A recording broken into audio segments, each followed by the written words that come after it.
어떤 일들이 벌어진 것 같아요? 로마서 16장을 보면 제가 여기 쭉 찾아보니까 나온 사람만 하면 26명의 이름이 이렇게 기록이 되어 있어요. 26명. 그리고 이름이 기록되지 않는 모든 성도들, 함께 있는 형제들, 그리고 또 16절에 보면 그리스도의 모든 교회들, 이렇게 한다면 엄청난 숫자의 사람들이 뭐로 나타나는 거예요? 문안으로 나타난다는 거예요. 아, 여러분 이 엄청난 걸 이해할 수 있겠습니까? 지금 다 뭔 소리 하는지 모르시겠지요. 우리가 살아가는 분리의 세계에서 문안이라는 게 없으면 나 혼자 살아가는 것 같다는 거예요. 내 가정에 내 자녀도 있고 내 남편도 있고 우리 부모도 있는데 거기에 문안이 없으면요, 문안하는 게 안 나타나면 어떤 일이 벌어지냐면 함께 살아도 혼자 사는 것 같고 외로운다는 거예요. 다시 말해 그 세계에는 세계가 드러나지 않고 감춰져 있다라는 거예요. 그러니까 나밖에 안 보이는 거죠.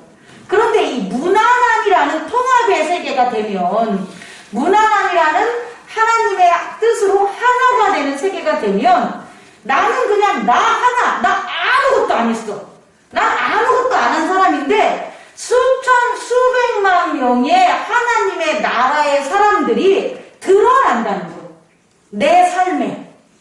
나는 나 혼자인 줄 알았는데, 나는 태어날 때부터 부모에게 버림받았고, 자라면서도 학교에서 배척받았고, 왕따 당했고, 사회에 있어서도 내가 어떤 변변하게 나를 인정해주는 것 없이 난 외롭게 살았는데, 하나님을 만난 것밖에 없는데, 예수 그리스도 안에 그의 복음을 들은 것밖에 없는데, 갑자기 여기저기에서 나의 엄마가 생기고, 나의 친구가 생기고, 나의 가정이 생기고, 나의 든든한 위로자들이 생기고, 나와 함께 싸울 나의 형제들이 뭐 한다는 거예요? 생긴다.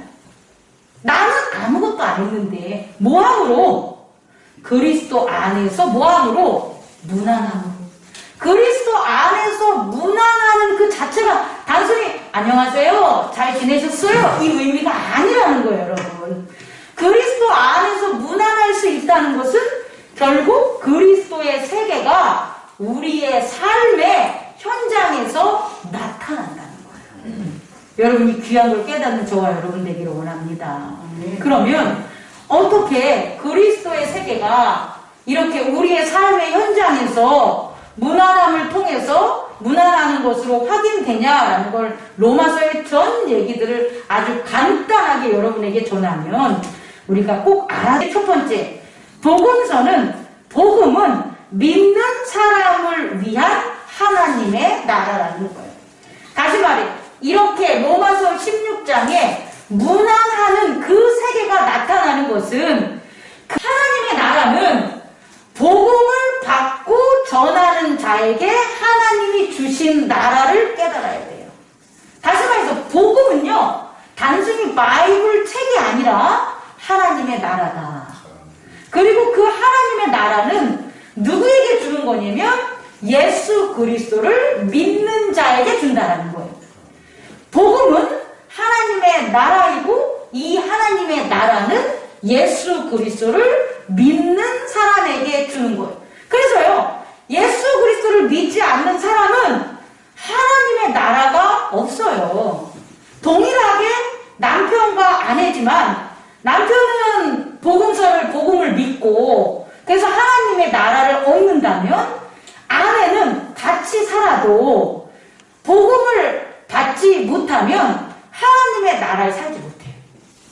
같이 아침 먹고 점심 먹고 저녁 먹고 자고 애기 낳고 기르고 살아도 결국 남편 복음을 받은 자는 하나님의 나라에서 살고 복음을 받지 못한 자는 하나님의 나라에서 살지 못한다는 거예요. 여러분 이 의미를 깨달을 수 있겠습니까? 다시 말해 복음은 하나님 예수 그리스도를 믿는 자들을 위한 것이고 그 믿는 자들에게 준 하나님의 나라다라는 걸 알아두기 바랍니다. 그러면 복음은 크게 오늘 로마서까지 가면 세 가지로 좀 나누고 싶은데 첫째는 뭐냐면 구약이에요. 구약의 복음은 어떤 거냐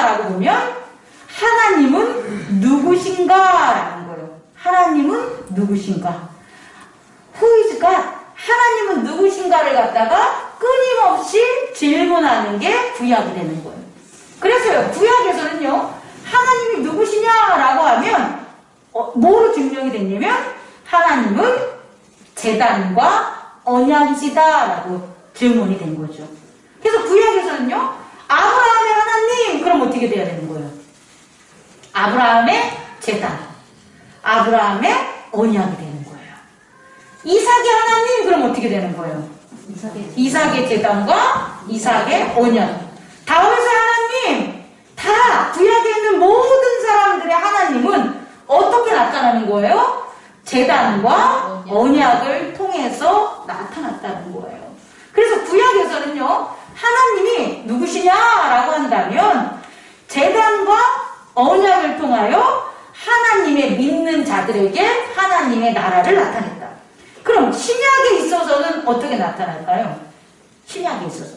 신약에 있어서는요, 누가 그리스도인가라는 건데요, 그 하나님이 구약에 준 언약과 제단이 그럼 뭐냐라는 거예요.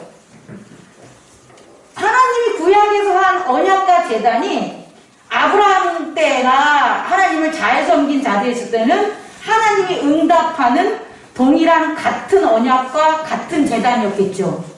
근데 시간이 지나면서 우상숭배를 하게 되고 이민족과 이렇게 되면서 어떻게 되는 일들이 벌어지냐면 수많은 제단들이 나타나고 수많은 언약들이 나타나게 돼요.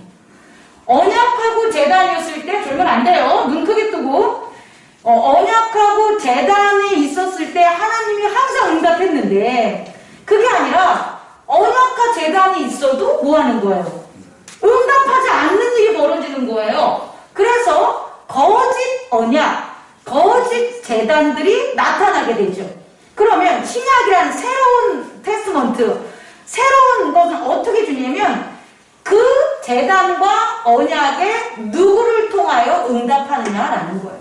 다시 말해, 하나님의 제단과 하나님의 언약이 누구냐라는 거예요? 예수 그리스도라는 거예요. 그래서 예수 그리스도가 하나님의 제단이고 예수 그리스도가 하나님의 언약임을 확인하는 게 신약이라고요.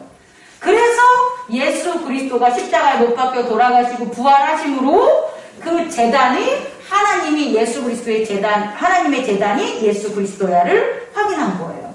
또 하나는 뭐냐면 언약에 있어서는 그러면 제단에 있어서는 예수 그리스도를 부활하심으로 하나님의 제단이구나라는 걸 예수 그리스도가 확인했잖아요. 그렇다면 언약에 있어서는 이게 예수 그리스도가 이 어떻게 하나님의 언약이야라는 걸 어떻게 증언하냐면 그게 바로 뭐냐면 뭘 것 같아요? 내가 세 번째로 전하고 싶은데 오늘 로마서 16장에 나온 로마서 전체 얘기를 하면 그것이 바로 이렇게 얘기하면 너무 도식적인가? 그것이 바로 뭐냐면 교회라는 거예요. 교회. 이걸 어떻게 얘기할까? 구약은 시점적으로 과거적인 거죠. 신약도 어떻게 되는 거예요? 사실은 과거적인 거죠. 예수님 부활하신 거로. 그러면 부활하셔서 예수님이 승천 안 해야 된단 말이에요. 근데 부활하셔서 어떻게 된 거예요? 승천하셨어요. 그럼 과거적 개념이 되잖아요. 그럼 우리는 그 이웃 사람들은 뭐가 되는 거예요? 과거의 구약과 과거의 신약이잖아요. 그럼 하나님이 살아계신 겁니까? 하나님이 살아계시지 않죠. 그죠? 그럼 하나님이 살아계신 걸 어떻게 우리는 확인하냐는 거예요. 그죠? 성령인데 개인적으로 성령이 확인하시냐고. 아니죠. 교회를 통해서. 교회가 뭐냐? 예수 그리스도의 몸이라는 거예요. 단순히 이 교회가 집합체적인 의미가 아니라 구약의 제단과 언약 그리고 신약에 있어 그 제단과 언약이 예수 그리스도다. 그럼 그 예수 그리스도라는 것을 믿는 자들이 그 제단과 언약이 누구에게 있는 거예요? 교회와 그렇죠. 지금 그 얘기인 거예요. 제단과 언약이 예수님이 승천하시면서 부활 승천하시면서 제단과 언약을 다 가지고 올라가셨냐고. 아니잖아요.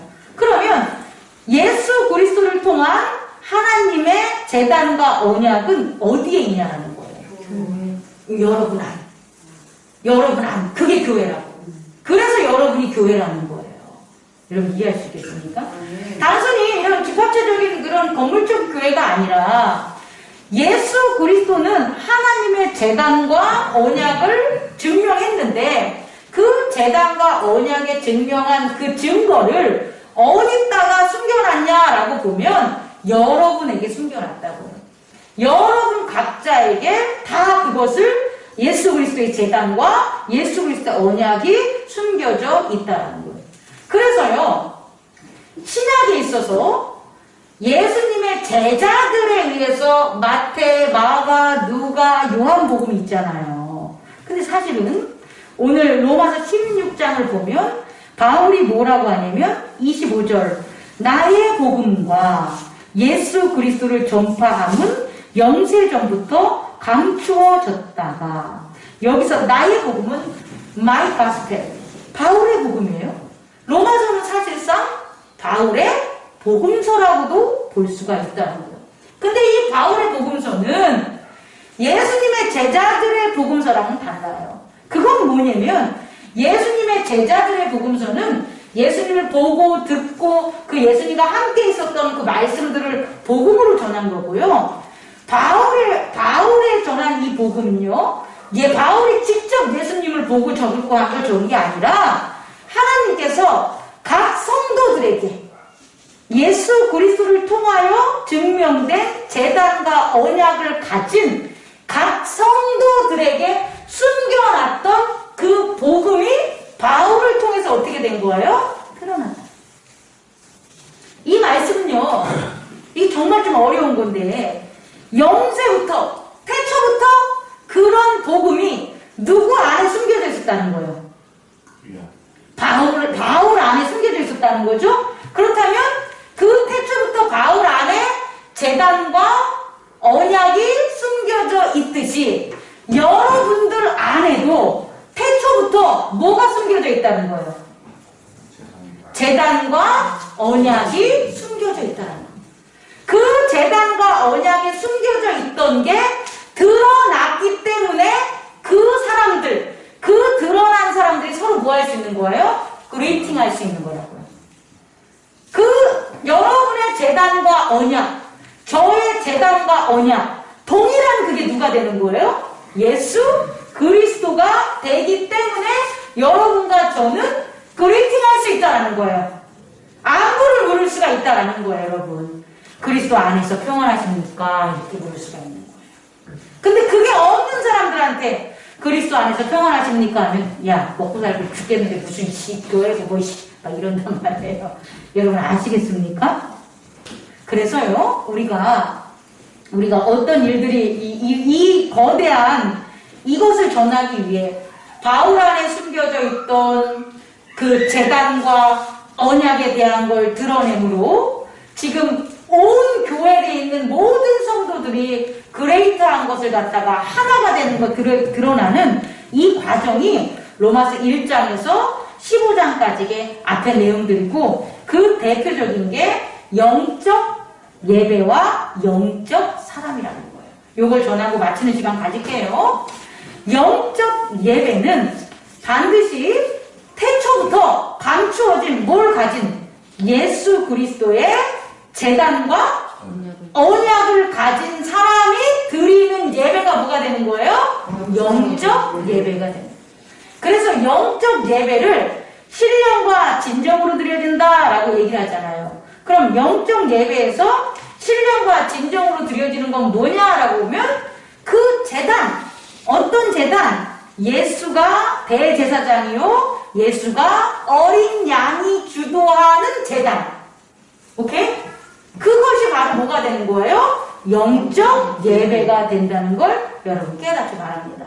다시 말해, 영적 예배를 우리가 드려. 야, 오늘 교회, 모든 교회가 영적 예배를 드려야 돼. 우리 행복나는 교회가 영적 예배를 드려야 돼. 그 영적 예배가 뭐냐는 거예요. 부흥회 해가지고 북치고 장구치고 소리 크게 지르고 하는 게 영적 예배가 아니라는 거예요. 영적 예배는 예수 그리스도가 제사장이 돼서 예수 그리스도 하나님의 어린 양이 제물로 돼서 어떻게 되는 거예요? 드려지는 예배가 영적 예배라는 거예요. 그럼 우리들이 영적 예배라는 것은 우리 스스로 예수 그리스도의 제사장을 따르는 그 제사장의 옷을 입고 또 무엇을 드려야 되냐면 우리 자신의 순종, 우리 자신의 드림으로 예수 그리스도가 자신을 하나님께 드린 것처럼 우리를 드리는 게 무슨 예배다? 영적 예배. 그럼 반대로 영적 예배가 아닌 것은 제사장 따로 있고 제물 따로 있다는 거예요. 내가 목사님이 제사장이 돼서 여러분의 희생으로 제단을 드려. 이건 영적 예배가 아니에요. 이 육적 예배가 되는 거예요. 이해할 수 있겠습니까?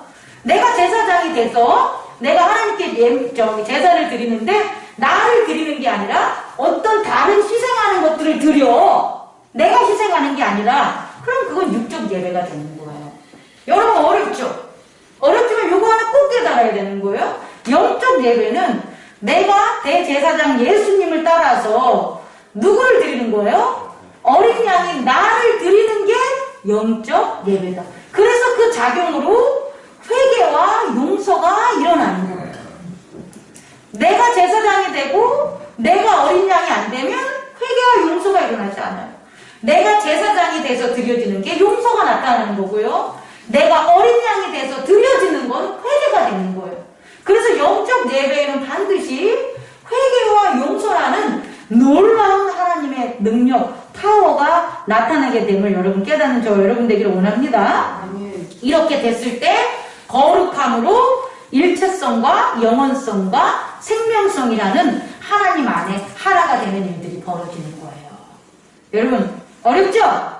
두 번째는 영적 사람이 나와야 돼요. 뭐라고요? 영적 사람.